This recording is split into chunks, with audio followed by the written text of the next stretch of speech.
शीश कटे तो देह लड़ेगी, शीश कटे तो देह लड़ेगी, देह कटे तो आत्मा।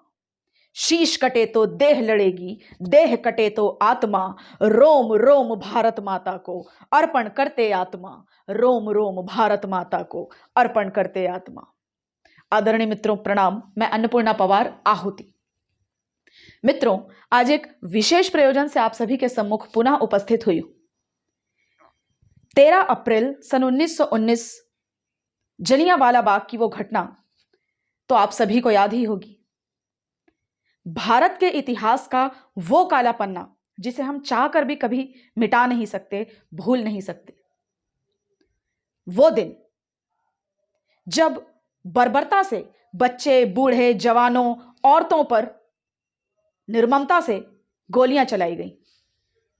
आज भी जलियांवाला बाग की दीवारें, उन दीवारों पर गोलियों के वो निशान गवाही देते हैं उस निर्ममता की, उस बर्बरता की। आज भी जलियांवाला बाग का वो कुआं उन लोगों की चीख और पुकार से गूंज रहा है।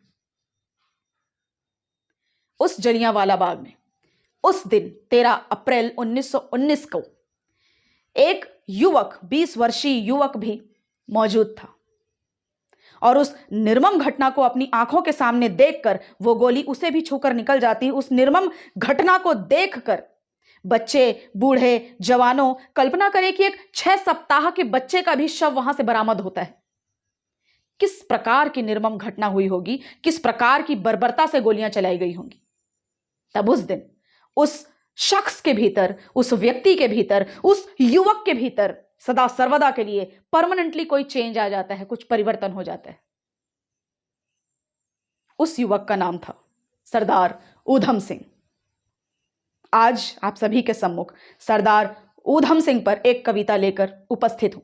उनकी जयंती पर उन्हें श्रद्धांजलि के रूप में यह कविता समर्पित करना चाहती हूं कि जो धरती की रक्षा हेतु अंबर तक चढ़ जाते थे, जो धरती की रक्षा हेतु अंबर तक चढ़ जाते थे, भारत माँ की लाज बचाने शत्रु से भिड़ जाते थे, भारत माँ की लाज बचाने शत्रु से भिड़ जाते थे। उन माटी मत वालों में, उन माटी मत वालों में एक ऊधम सिंह मत वाला था, जिसने लंदन के तख्तों को जड़ों से हिला डाला था, जिसने लंदन के तख्तों को जड़ों से हिला डाला था, जिसने लंदन के तख्तों को जड़ों से हिला डाला था। जो धरती की रक्षा हेतु अंबर तक चढ़ जाते थे, भारत माँ की लाज बचाने शत्रु से भिड़ जाते थे, भारत माँ की लाज बचाने शत्रु से भिड़ जाते थे। उन माटी मत वालों में, उन माटी मत वालों में एक ऊधम सिंह मत वाला था,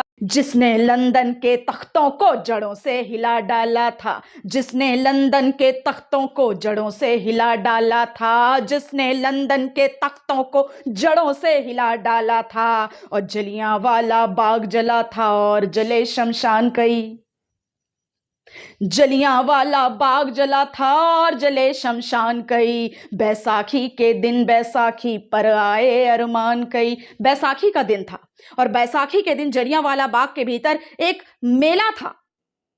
उस मेले में बच्चे, बूढ़े, जवान, छोटे छोटे नन्हे नन्हे बच्चे भी आए थे और सोचे, उस निर्ममता के दृश्य को सोचकर आज भी हम सबकी रूह कांप उठती है कि जलियांवाला बाग जला था और जले शमशान कई, जलियांवाला बाग जला था और जले शमशान कई। बैसाखी के दिन बैसाखी पर आए अरमान कई, बैसाखी के दिन बैसाखी पर आए अरमान कई। बच्चे, बूढ़े और जवानों की लाशों के बोझ तले, बच्चे, बूढ़े और जवानों की लाशों के बोझ तले भारत माता बिलख रही थी संतानों के बोझ तले, भारत माता बिलख रही थी संतानों के बोझ तले। माटी को मुट्ठी में भर करके जो शपथ उठाई थी, तब उस दिन उस जगह उस युवक, 20 वर्षीय युवक जिसे गोली छूकर निकल जाती, सरदार ऊधम सिंह, जलियांवाला बाग की माटी को मुट्ठी में भरकर अपने सर माथे से अपनी पग में लगाकर जो शपथ उठाते हैं, वो शपथ आप सभी के सम्मुख कहना चाहती हूं कि माटी को मुट्ठी में भर करके जो शपथ उठाई थी, माटी को मुट्ठी में भर करके जो शपथ उठाई थी, जलियांवाला बाग की माटी सर माथे से लगाई थी, जलियांवाला बाग की माटी सर माथे से लगाई थी। देश मेरा ये भाई मेरे जो आज लहू से सना हुआ है। जलियांवाला बाग की जो भूमि थी, उस मिट्टी पर जो लहू, जो रक्त गिरा था, इस प्रकार से भूमि की मिट्टी से वो सन गया था जैसे कि बारिश का पानी मिट्टी में सन जाता है। कि देश मेरा ये भाई मेरे जो आज लहू से सना हुआ है, देश मेरा ये भाई मेरे जो आज लहू से सना हुआ है। माइकल डायर तुझे मारने ये ऊधम सिंह तना हुआ है, माइकल डायर तुझे मारने ये ऊधम सिंह तना हुआ है। और वो व्यक्ति, वो 20 वर्षीय युवक जिसके भीतर सदा सर्वदा के लिए कोई परमानेंट चेंज आता है, उस घटना के बाद उसे महारत प्राप्त होती है डिस्गाइज की, भेष बदलने की। अपने जीवन काल में कई देशों की यात्राएं वे करते हैं, कई देशों में भेष बदल बदल के वे रहते हैं अपने लक्ष्य को साधने हेतु, और तत्पश्चात अंत में वे लंदन तक पहुंच जाते हैं।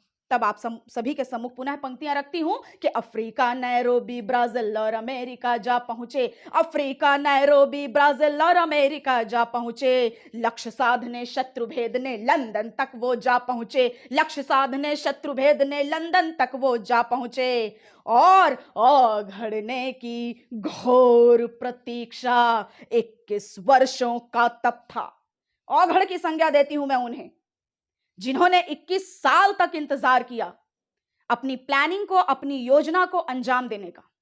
आदरणीय मित्रों, जब कभी किसी प्रकार का प्रतिशोध लिया जाता है तो मेरा यह मानना है कि वो तात्क्षणिक होता है, किसी प्रकार की मानसिकता में बदलाव होता है और तत्क्षण उस प्रतिशोध को लेने के लिए व्यक्ति अग्रसर हो जाता है।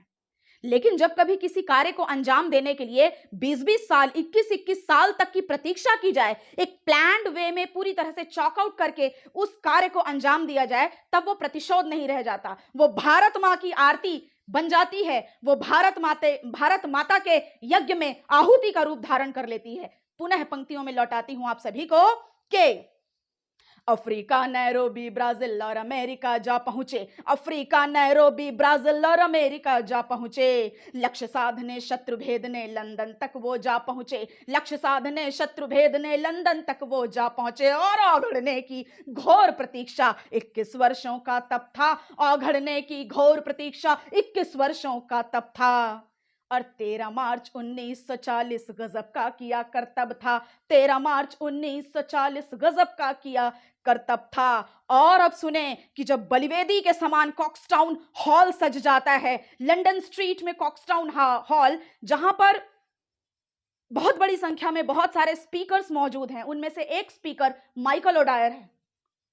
एक कॉन्फ्रेंस चल रही है जहां पर बड़े ही सधे ढंग से हमारे नायक ऊधम सिंह मौजूद हैं, डिस्गाइज करके, भेष बदल के, एक मोटी सी किताब के भीतर, उस किताब के पन्नों को पिस्तौल की आकृति में काट के, पिस्तौल उसके भीतर छुपाकर बड़े ही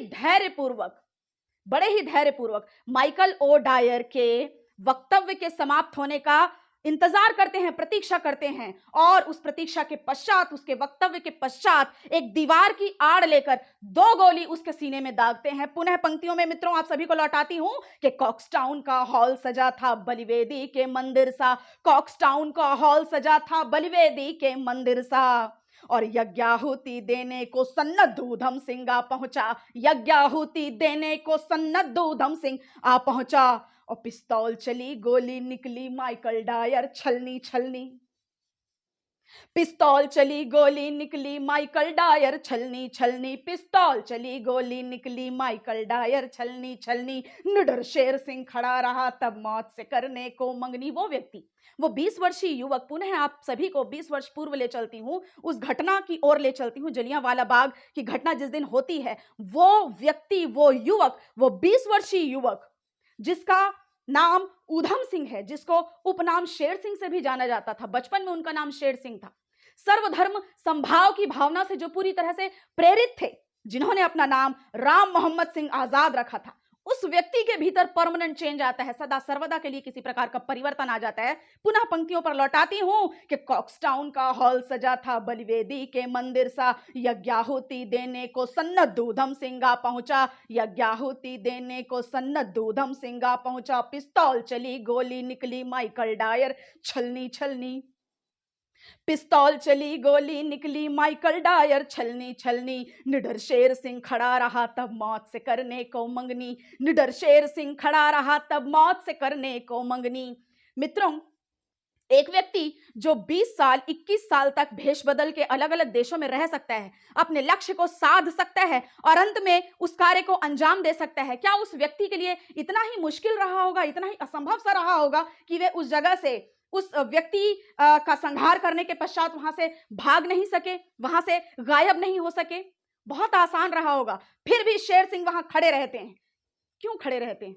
शायद लंदन की हवाओं से वो भारत की हवाओं तक कुछ संदेश पहुंचाना चाहते थे और वो संदेश उसी भाव से भारत तक प्रेषित हो गया। पुनः पंक्तियों में लौटाती हूं कि बांध सकेगा क्या गिरफ्त में तूफानों के पर कोई, जो स्वयं तूफान है, आंधी का रूप है, क्या उसे कोई बांध सकता है? क्या उसे कोई गिरफ्त में ले सकता है? परंतु यदि वह गिरफ्त में आता है तो वह स्वयं ही गिरफ्त में आना चाहता है कि बांध सकेगा क्या गिरफ्त में तूफानों के पर कोई, बांध सकेगा क्या गिरफ्त में तूफानों के पर कोई। हाँ हाँ झिझोड़ना पड़ता है जब आत्माएं तक हो सोई, हाँ झिझोड़ना पड़ता है जब आत्माएं तक हो सोई। और मेरा यह मानना है कि भारत के प्रथमतः सर्जिकल स्ट्राइक्स में से एक सर्जिकल स्ट्राइक था वो, जब ऊधम सिंह लंदन में उसके घर के भीतर घुस करके उस नरसंहारक को का संहार करते हैं, उसे उसके अंजाम तक पहुंचाते हैं। भारत के प्रथमतः सर्जिकल स्ट्राइक्स में से एक किया था ऊधम सिंह ने, और आज तो भारत के बच्चे बच्चे के भीतर ऊधम सिंह है। पुनः पंक्तियों में लौटाती हूं मित्रों आपको कि बांध सकेगा क्या गिरफ्त में तूफानों के पर कोई, बांध सकेगा क्या गिरफ्त में तूफानों के पर कोई। हाँ झिझोड़ना पड़ता है जब आत्माएं तक हो सोई, हाँ झिझोड़ना पड़ता है जब आत्माएं तक हो सोई। और भारत माँ के कण कण में हर आंगन में एक ऊधम है, भारत माँ के कण कण में हर आंगन में एक ऊधम है। चाक शत्रुओं चौकन्ने हर एक घर घर में ऊधम है, चाक शत्रुओं चौकन्ने हर एक घर घर में ऊधम है, चाक शत्रुओं चौकन्ने हर एक घर घर में ऊधम है, चाक शत्रुओं चौकन्ने हर एक घर घर में ऊधम है।